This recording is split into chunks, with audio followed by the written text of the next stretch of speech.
les enfants spirituels, ce que vous ne savez pas, vous devez comprendre que, parce qu'il y a beaucoup qui disent toujours, oh maman, il n'y a pas, je n'arrive pas à m'activer, je n'arrive pas à faire ceci, qu'est-ce que je fais? Vous devez chercher d'abord à avoir le Saint-Esprit en vous. Est-ce que tu es sûr qu'il y a le Saint-Esprit en toi? Si tu n'as pas le Saint-Esprit en toi, fais tes efforts pour te connecter avec le Saint-Esprit entièrement.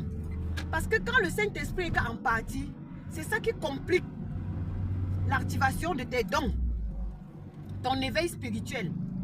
Sauf si tu es quelqu'un qui veut faire l'éveil spirituel et que tu veux travailler de côté. Tu veux travailler pour l'obscurité et pour la lumière. Mais si tu veux vraiment travailler pour l'obscurité et pour la lumière, là tu vas attendre que certaines divinités qui sont seulement de l'obscurité, c'est eux qui vont t'activer. Maintenant, si tu veux travailler vraiment, que tu veux avoir les dons éveillés pour aider les gens comme le Créateur aurait souhaité, connecte-toi avec le Saint-Esprit d'abord.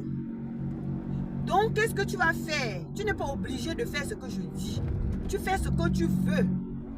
C'est parce que beaucoup sont perdus. Et je comprends. Moi-même, au départ, j'étais perdu.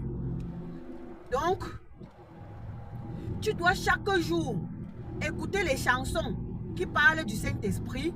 Ou même tu vas regarder le film, tu regardes les films qui parlent du Saint-Esprit. Ou quand tu vas écouter les prières, cherche que les documentaires du Saint-Esprit. Cherche que les choses du Saint-Esprit. Donc tous les jours tu vas parler du Saint-Esprit, Saint-Esprit. Même si tu es quelqu'un qui est méchant, qui est mauvais. Parce que parfois quand on a les dons spirituels, il y a beaucoup de choses mauvaises qui s'installent en nous. Et qui fait que tu es dérouté et ça t'empêche de t'activer. Donc parle plus du Saint-Esprit. Et écoute les choses, les musiques, les chansons du Saint-Esprit en longueur de journée. Un peu, on ne dit pas que tu vas être que ça, que ça est. Et quand on dit que tu vas faire le Saint-Esprit, ce n'est pas pour te dire d'aller à l'église et commencer à chanter. Non.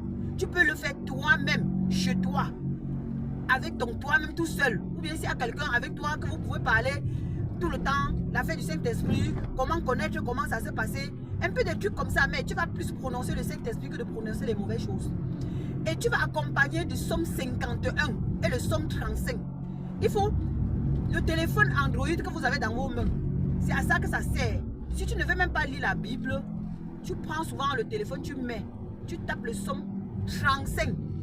Mais écoute toujours d'abord le psaume 51. Parce que c'est le